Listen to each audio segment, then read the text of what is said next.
Hey everyone, in this video I'm going to be talking to you about important things that you should check when you're buying a used car, and I'll be giving some of my tips and advice and things that have helped me in the past when I've been purchasing used cars. When I'm checking out a car, the very first thing I check is its documentation and paperwork.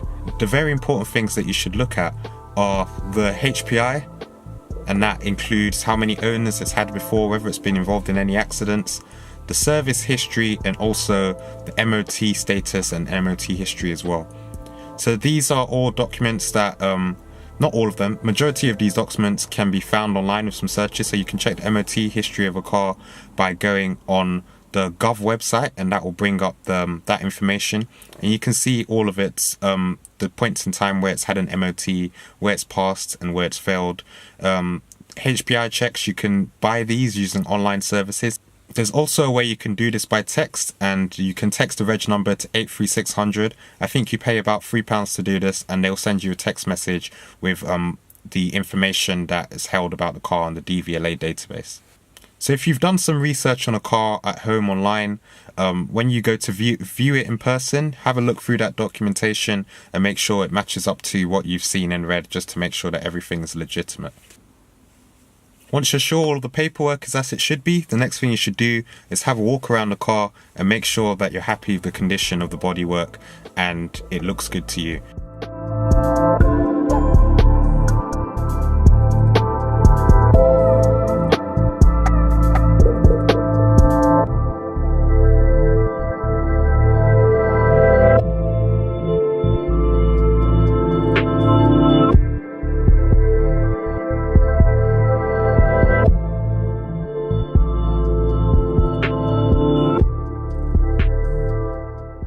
If there's anything that's really major that looks like it might be expensive to fix, like a scratch or a dent, that might be something you want to ask about. But for the most part, most light scratches on cars can easily be fixed by polishing.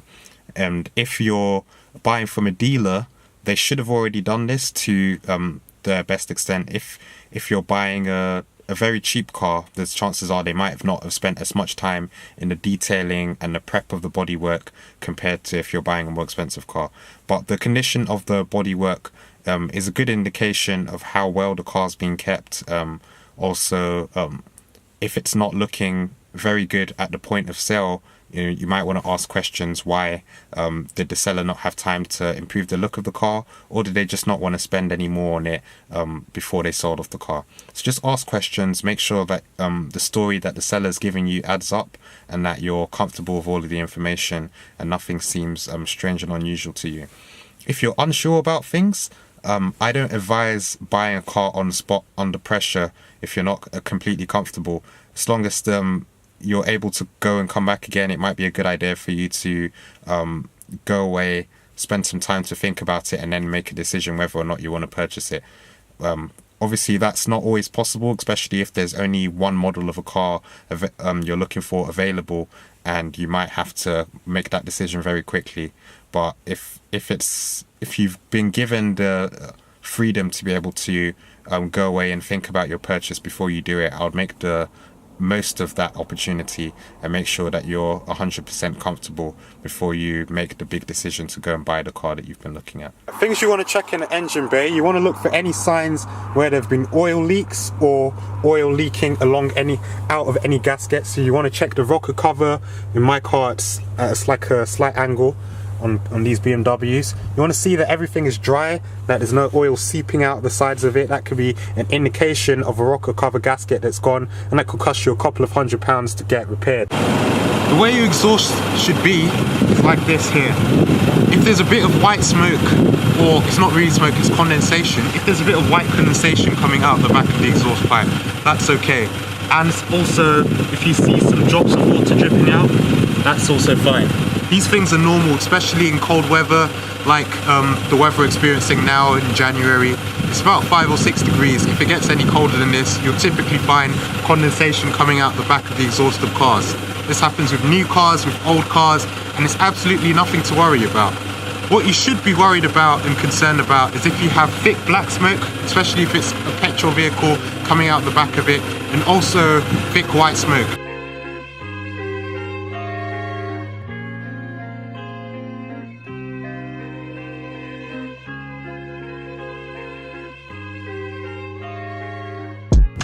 One thing that's really good to check is the condition of the steering components and the steering rack, and this can let you know if there's issues in the steering that could develop further down the line. So I'm going to switch on the car here, and with the car running, I'm just going to wobble the steering wheel like that. So if you can hear a knocking sound going back and forth that sounds like there's something loose up there, the chances are there probably is something loose, and that might not be a major issue. It might not be something you have to get fixed now, but it could develop into an issue later down the line. So a couple thousand miles later, you might find yourself having to replace the whole steering rack or get it sent off for repaired somewhere, and just giving the steering wheel a wobble and seeing if it's loose or makes any noise when you're going like this. Do it quite aggressively and see, and that will give you a good indication. Another thing that you want to do is stick your hand on the brake rotor and have a feel and see if there's a big lip here. If there is one, you know that you're probably going to need to replace these rotors soon, especially if you put new brake pads on there. The new brake pads are going to rub up against this lip, and it's going to create a really nasty screeching sound when you're braking. Another thing you want to do, if you can actually see it, is check how much material is left on the brake pads themselves, and that will tell you if they need changing soon or not. When you get inside a car, there's a couple of things that you want to check are working. First thing to check is the radio. Does the radio work? Reoffending rate. Yes. You want to check the air conditioning and the heating system as well. Turn the heaters up all the way to their maximum temperature and see if it blows out warm air. If it doesn't, then you might have an issue with your water pump or any other part of the heating system. Don't assume that a heating or air conditioning fix isn't an expensive thing to repair, because it might be. So make sure it works, and if it doesn't, then ask the seller to look into it before you buy the vehicle off them. Another thing to do is to turn down the temperature all the way, switch on the air conditioning, and check that there's cold air coming out as well. And that will give you an indication if the air conditioning is working or not. So, that aside, I'm going to set it back to a comfortable temperature now. If your car has heated seats, switch them on, check that they're working. Another thing you want to do is check the cigarette lighters in the car. Bring something along like a car charger and plug these in. And check that it lights up and it powers on when you plug it in. On the seats in the interior, one of the things you want to be looking for are cracks if there's leather seats. You also want to be looking for any unusual stains that might be difficult to remove, or cigarette burns, as those can be a bit costly to get repaired. So you want to go and have a look at every seat in detail, make sure that you're happy with it. Another thing that you want to do is watch the RPM gauge and see that it stays steady. If the gauge is jumping up and down and the engine isn't running stably, if you can see the RPM gauge doing something like this,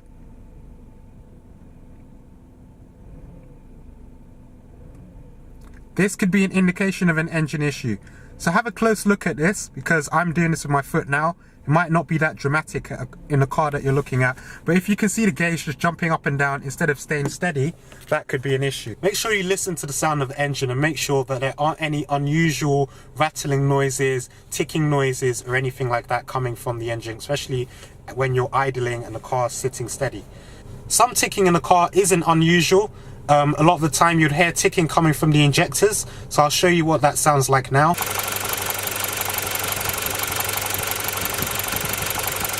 That sound is normal and how an engine that's running well should sound, so don't panic if the engine is making a ticking sound.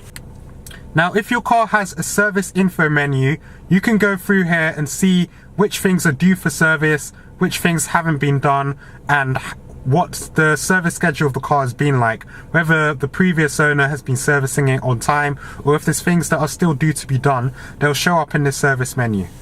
Not every car has a feature like this, but if it does have one, then it's good to check it. Otherwise, make sure you go through all of the service documentation and have a thorough read through the logbook to make sure that the car has been maintained properly.